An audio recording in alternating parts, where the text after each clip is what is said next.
I want to see some of the specifics behind his lawsuit. Mizkif's lawsuit is hilariously bad. Today we're breaking it down on the Legal Mindset. We teach you to be your own judge. Of course, I'm Andrew Esquire, American attorney in America, and we're going to break this down for you today. It's good to be back. Thank you guys for being patient with me. I've been doing some traveling. I'm back in the States for a little bit, and I'm very excited to be coming back with this topic, something I predicted in my last review of the Mizkif versus Emiru kind of drama, which was drama then, but it's legal now. There's a lawsuit now, and this is something that is absolutely going to blow back on Mizkif, and we're going to get into that today. Of course, I've got a PowerPoint as we get into this Fast Facts version. If you like the Fast Facts, if you like this format, make sure to like the video, leave a comment, let me know you love the Fast Facts. She's so high energy. I wish I was this high energy. Mizkif versus effectively maybe everyone. I'd be a bigger YouTuber if I was this high energy. But all the big players are in this, and we're going to go over the parties first so you guys understand the background for this lawsuit and what's going on here today. So obviously, a couple disclaimers up front. This is something that I wanted to break down. First of all, this is a public court document. I know that there's an unredacted version. Anybody can, and just throwing those plushies hurt your soul, Mizkif? Did those plushies destroy you? I know you got the big dong here. She obviously was key to the thinking about this carefully, but all those things are going to come out as he is now a named defendant. Another named defendant. Okay, so it sounds as though the main thing that he is suing for is he is suing Emiru and suing Asmongold both at the same time. So they are involved within this lawsuit. Mythic Talent, of course, once again, my talent agency, but once again, I'm not personally involved in this, but they're brought into this for contractual side as well as OTK as a corporate unit. Obviously, they all had some ownership stakes in. Oh, I didn't realize this. So this is everyone that's in OTK?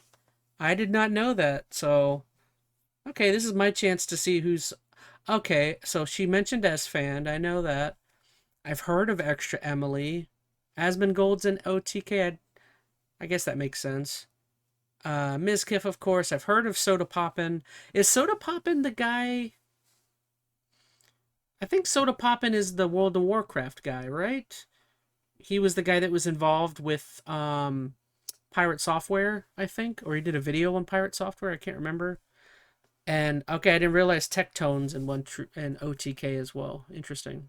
This. They all had a share in this. So obviously depriving Mizkif of his shares is one of the claims at stake here. So let's get into this lawsuit. So first, we have breach of contract. Now, this is the strongest possible claim. Now, why do I say strongest possible? Because we don't have the entire contract. Now, I can speculate on what that is based on, number one, my experience with these types of contracts, and number two, having written some types of contracts like this myself. As you guys may or may not know, I'm a corporate lawyer. I have reviewed a lot of corporate agreements. So I can very much imagine what's going on here. And the strongest argument that he does have, and this is me being honest and upfront, is that there might be some breach of contract until we see the contract.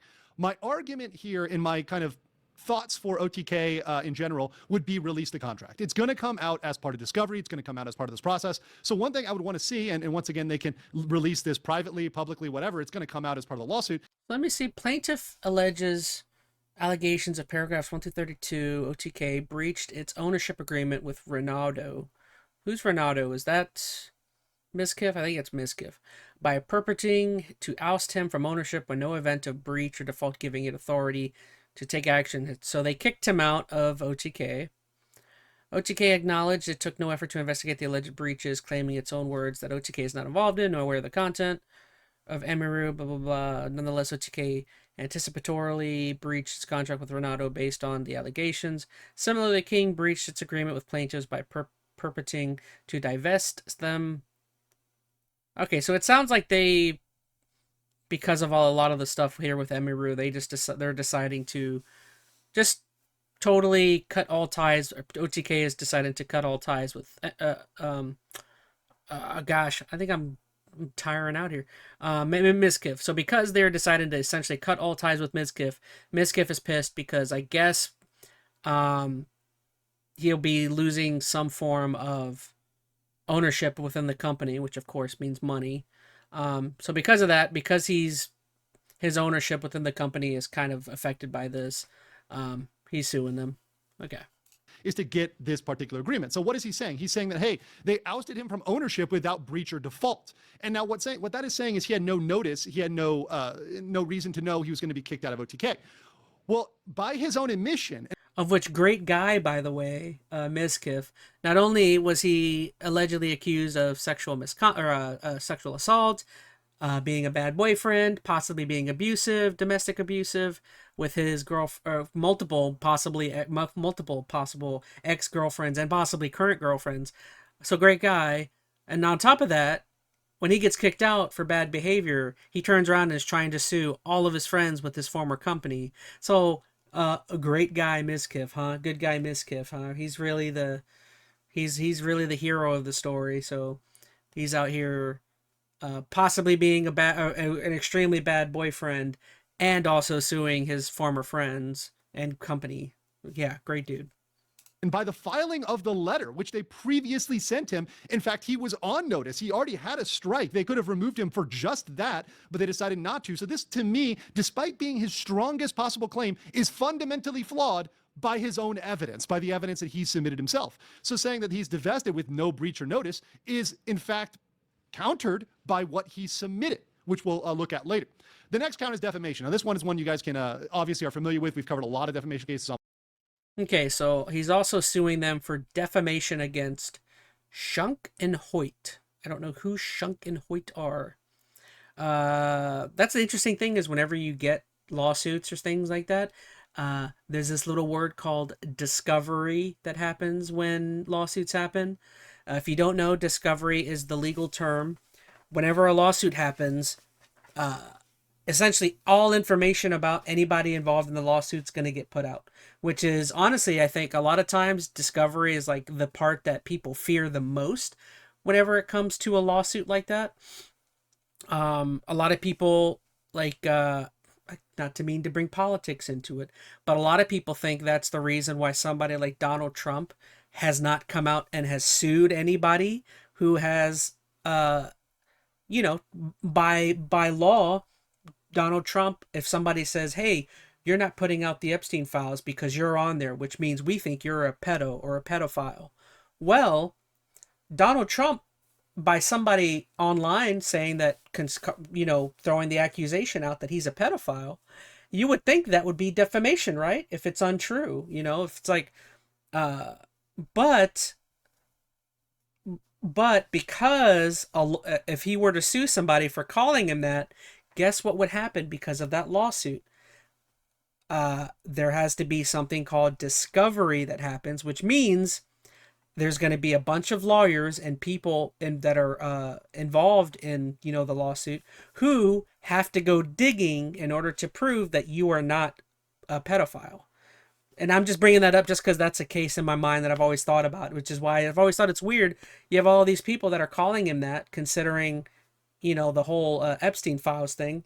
Well, that's why Trump has never sued anybody for that, because if he were to sue somebody for calling him a pedophile, when he says, I'm not on the Epstein list, don't say that, blah, blah, blah, blah, blah. Well, he really would never sue anybody for that, because if he were to sue, they got to go in and they've got to, essentially, they would have to go through the Epstein files or whatever the defense attorney, whoever defending the person who made the allegations that he was a pedophile, they would have to, if their defendant would easily say, like, obviously would be like, well, if you're not a pedophile, then let's go through the Epstein files, and through discovery, you've got to prove that you're not. So that's what I mean by like why discovery is such a damning part of lawsuits, is because essentially every part of information that could lead to the accusations or whatever the defendant is behind or whatever the allegations are, everything comes out through discovery. So that's why a lot of times nobody gets, for something like the Epstein files, nobody's getting sued because of that, because nobody wants anyone to go in and legally and start looking for evidence of anything. That's why there's nothing happening there. And I think that's obviously something that's waxed as Veronica Rose. Yeah, discovery alone, that aspect of lawsuits alone affects so many non-lawsuits that happens, because especially when it comes to celebrities or rich people or politicians, because they just don't want anyone digging into any information. I'd rather you defame me and say that I'm the worst person in the world than for anyone to actually look into this and find out that I am actually the worst person in the world. You know what I mean? That happens so many times in things of the sort like that. But yeah, essentially, That's why, like, through discovery on this lawsuit, that's why it says he's considering defamation, or he's suing for defamation against Shunk and Hoyt, who I bet you that's two of the people a part of OTK that we just saw. That's two of the people on the list that like I have no idea. I bet you if I look it up, I could probably figure out. Um, so if I type in OTK Shunk, who is Shunk? It'll probably tell me.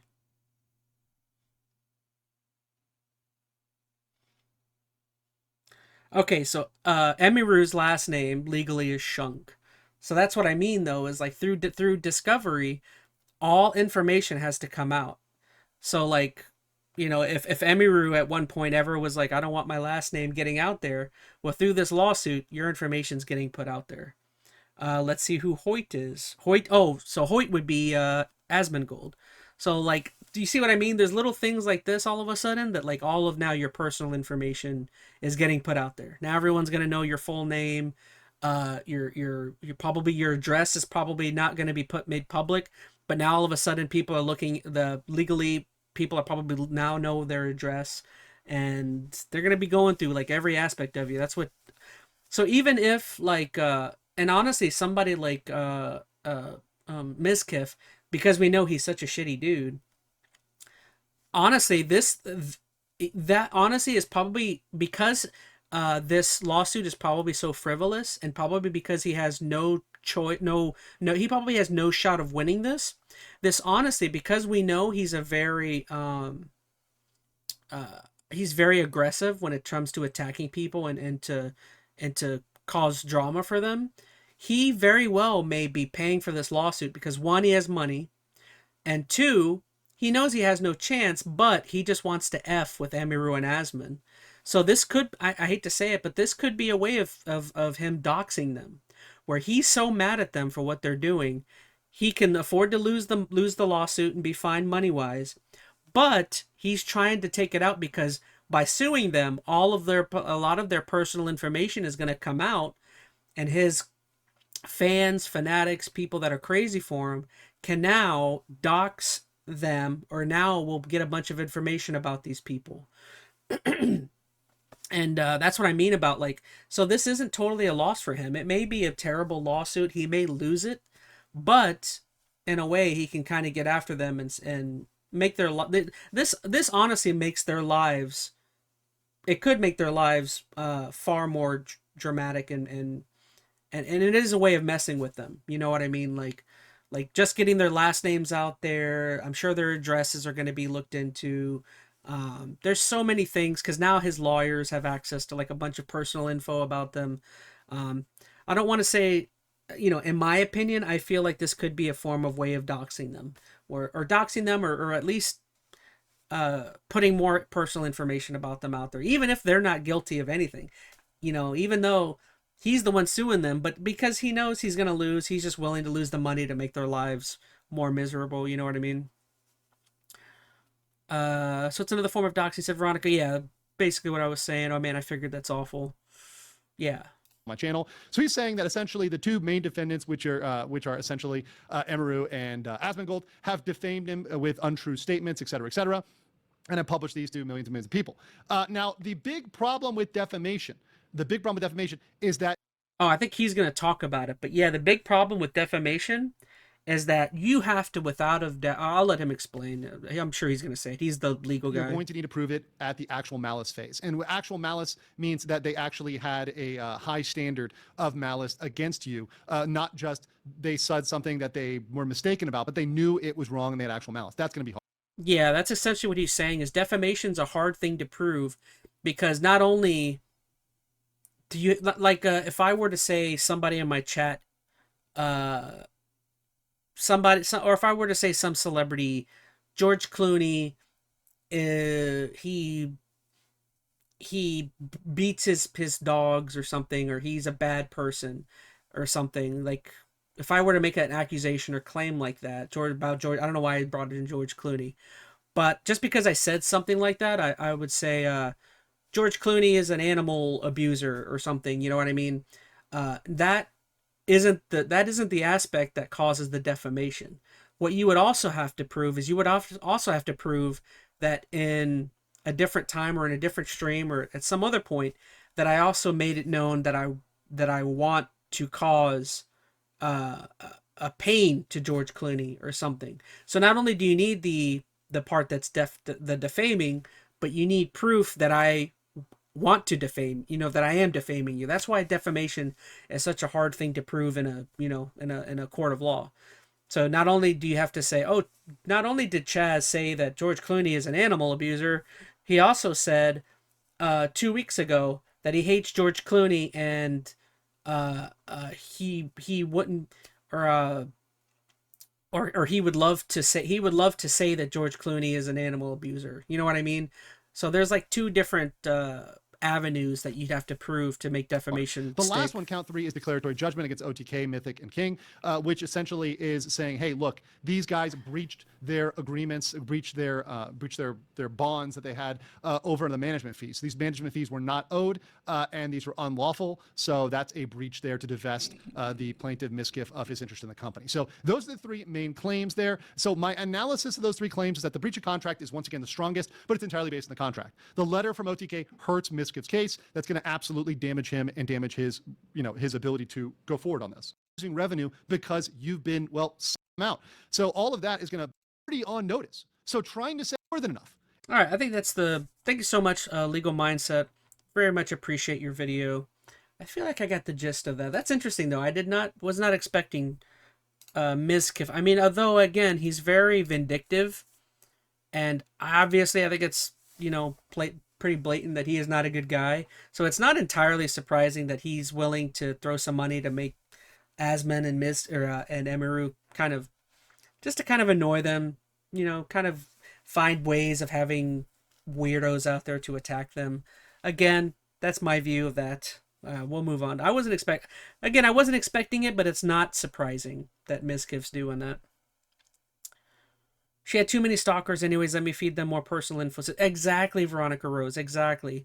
And he mentioned that's an aspect that he knew about Emiru. He was, they were dating. He knew that she had stalkers and that she has weirdos. So what's something that I can do to make her more mad at me? Put more personal information out there that people can access and, harass her for. Again, that's my opinion. I don't know for sure, just to legally cover my own rear end about me saying anything. That's my opinion of what's happening. I don't know for sure. I'm not a lawyer. I'm not Mizkif, but that's what I have a feeling he's trying to do. Is he's being vindictive and trying to go at her a little bit. It's his only way he can really go after her. I mean, they're not dating anymore, so I don't know. I just did chest. My chest is sore as heck. It's so creepy and gross, said Skylar. Yeah. Right, that sucks, Veronica. And to be fair, she called that out, Emiru, but before, when she put that initial video out there making the accusations against him.